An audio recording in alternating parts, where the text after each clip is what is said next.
Igbo mụrụ nze m ọzọ ekene m unu ndebe anyị obodo ajụnere na-ekwusi were ọnụ mmara m n'ofe mfe pericoma nwata tụrụ na ngada nne ya ofu nwanne ya tọrọ ikoro tụọrọ ekwebe naba mmụọ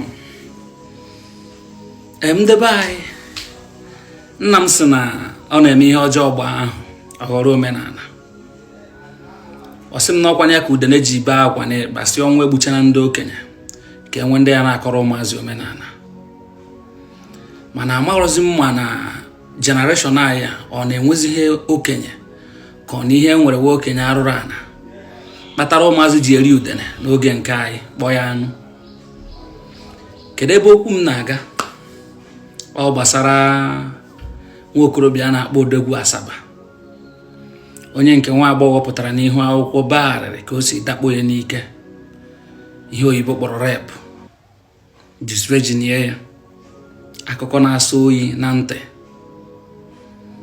ya. Nwa okorobịa eboro ya wee ebubo, hụkwazie ebe o gburu ikpere ayọ biko, arịrị wee jukwuzie m obi, ihere ju m n'anya maka na okeke nwaanyị dị ntị njọ.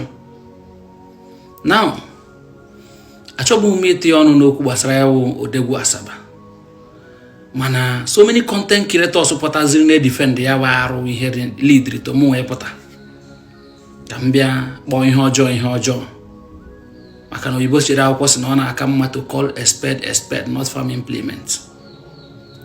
So many content creators na defend ihe ya wụ ODOGWU na ASABA mere nke o kwetere n'ezie na ya mere.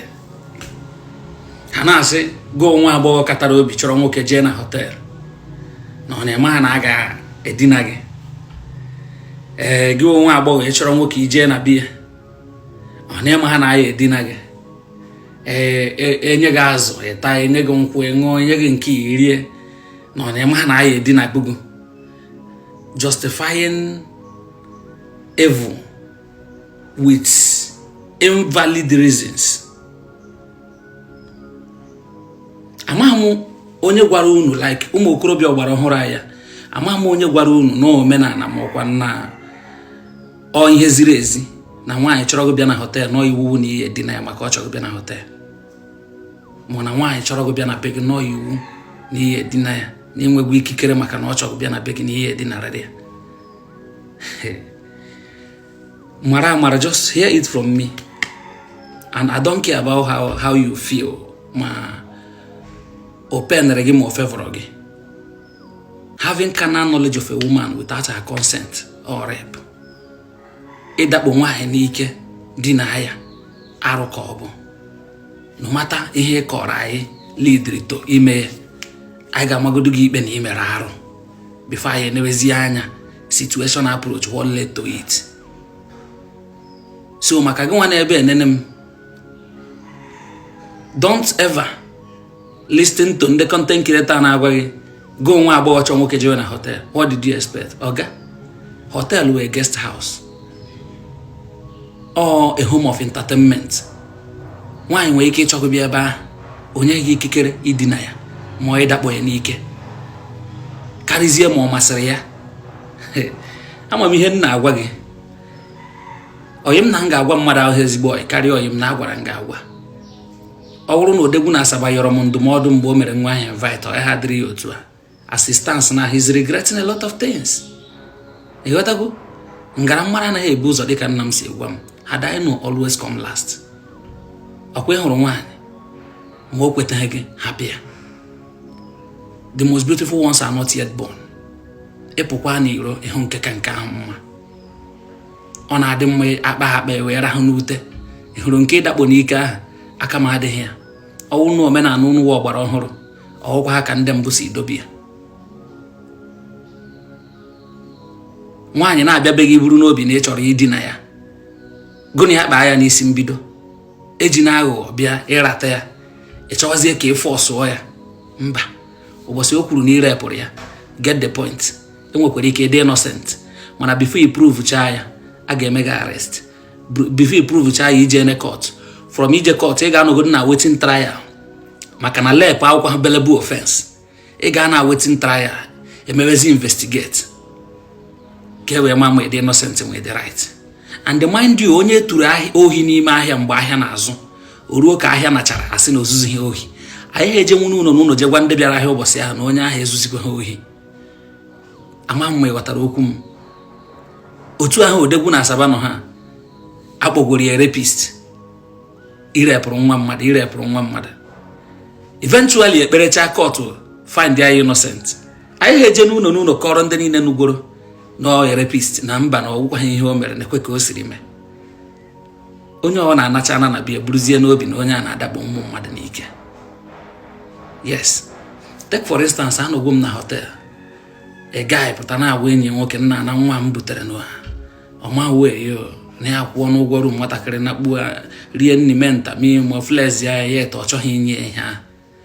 Enyi nwoke si ya na ọjụ man ka ọ echezi m ka enyi nwoke kwucha ihe dị ya n'ọnụ.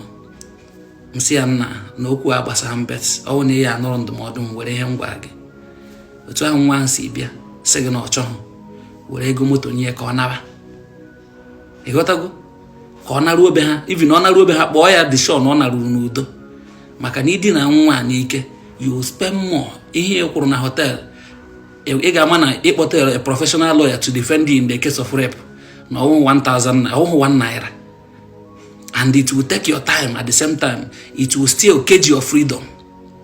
Eventually ogodo na nwa ahụ ejeghị police o jeghị army, law of karma will still before you, maka nature the real.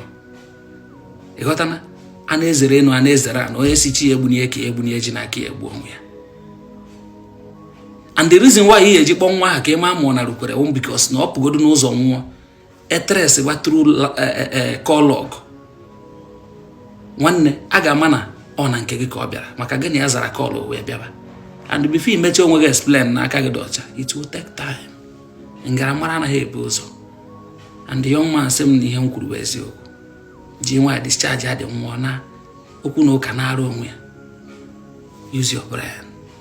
Ịdakpọ nwaanyị n'ike abụrụ omenala anyị. Enwe onye na-akụziri gị ya na nwaanyị chọrọ gị bịa n'iwu na ihe edina ya, you are on your own. Mgbe okwu anyị apụta onye gwa gị ihe esoghị eje nga. Nke mbụ na ị mere arụ onye dakpọrọ nwaanyị n'ike. Nke abụọ na ị dara iwu. Ị na-efese constitutional laws, ị ga na-efese kwa law of nature. Then as for this very girl gburu onwe ya, ama m yo nke content ama m edere maka na ama anụ ihe m nwere ike ichecha ha nje gbuo onwe m. Igburu onwe gị maka na nwoke dakporo gị n'ike. I don't pity you. Yes, look at my face very well. Family gị na-eme anya n'iru, enwe m pity for you, enwe do mercy for you, because mmadụ enweghị any reason iwepụ ndụ ya, no matter how you feel. To ọsọkwa si na it depend, onweghị enough reason to take your life. So ọ na igburu onwe gị n'eziokwu mkpụrụ obi gị ga-ezu ike na mtụkwa. I'm telling you, ị ga-ata nkewa ahụ for taking life Chineke nyere gị maka a man you know you can send to prison, someone you know you can fine or what damages. How do you people come to conclusion of iwepụ ndụ unu? Because mụ amarago na ọtụtụ ihe megoro m n'ụwa igbu onwe m anadị kama m ga-anwụ ka obodo dị mma ma adịrị ndụ obodo gbawa aghara. Ị hụrụ your existence n'ụwa wụ ndụ ede ụbọchị ọwụ na o mepụrụ ụwa ga-agwụna. So kedu ihe nwere ike ịwara ntị ka iwepụ ndụ gị? I don't pity you maka igburu onwe gị. Chineke kpọọ gị ọkụ n'ọnwa ya nwụrụ. Chineke kpaa gị macha isi gbaa gị ọkụ. And for every other person na-achọkwa igbu onwe ha maka ụwa, bro, I'm not in support of taking your life, and don't expect me to pity you ma igbu onwe gị. Mbịa bere ala ga drink, I will eat, I will die happily. Ọsọkwa every other person bere akwa onye gbuo onwe ya ọ na-eje. Mbọsị ọ na mmadụ mere gị ihe ya mana ya ha edinwu, report to the rightful authority. Bekee apụtagwu gọọmenti adịgbo. That is it. Udo dịrị unu. Udo dịrị unu. Ụmụ ọgbara ọhụrụ amara na ihe omenala mara ihe nsọ. Ekene m unu.